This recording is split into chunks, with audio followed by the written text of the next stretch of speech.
নামক জাহান্নাম, 7টা জাহান্নামের নাম 7 রকম, 8টা জান্নাতের নাম 8 রকম। একটু কষ্ট করে ছোট্ট কেউ এই গ্লাসগুলো খুলে দিলে মনে হয় ভালো হবে না? গন্ধাই দিয়ে এসে দিও না, এসে যে দিতে হবে না, গন্ধ আসে জন্য মনে হয়। তাহলে 2 নম্বর হচ্ছে সাকর। এই সাকর নামক জাহান্নামের মধ্যে কারা যাবে?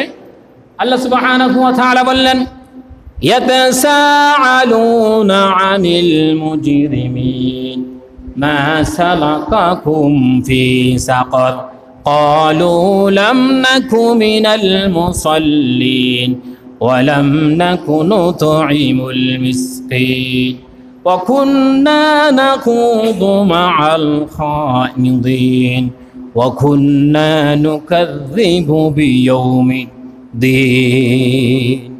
আল্লাহ সুবহানাহু ওয়া তাআলা বললেন, যখন জাহান্নামের মধ্যে অপরাধ যারা করবে তাদেরকে যখন জাহান্নামের মধ্যে নিয়ে যাওয়া হবে, তখন তারা জিজ্ঞাসা করবে, আমাদেরকে কেন জাহান্নামে নিয়ে যাচ্ছেন? যখন মামলা হয়ে যায়, থানার থেকে যখন লোক এসে পুলিশ যখন নিয়ে যেতে চায়, তখন বলে যে আমার কি অপরাধ, আমাকে একটু বলেন, আমি কি অন্যায় করেছি? বলছে আপনার কোনো অন্যায় থাক বা না থাক, আপনার জন্য মামলা হয়েছে। তাহলে আমরা দুনিয়ার মামলা দেখি, কিন্তু পরকালে মামলা কীরকম হচ্ছে সেটা আমরা দেখি না। ফেরেশতাদেরকে ওই জাহান্নামী ব্যক্তিরা জিজ্ঞাসা করবে, আমাদের কি কেন জাহান্নামে নিয়ে যাওয়া হচ্ছে? রব্বুল আলামিন তাদেরকে জানিয়ে দেওয়ার জন্য বললেন, 1 নম্বর তারা হচ্ছে ইয়াতাসাআলুনা আনিল মুজরিমিন, অপরাধের মধ্যে অপরাধ হচ্ছে মা সালাকাকুম ফি সাকর, এই সাকর জাহান্নামের মধ্যে এই জন্য নিয়ে যাওয়া হচ্ছে।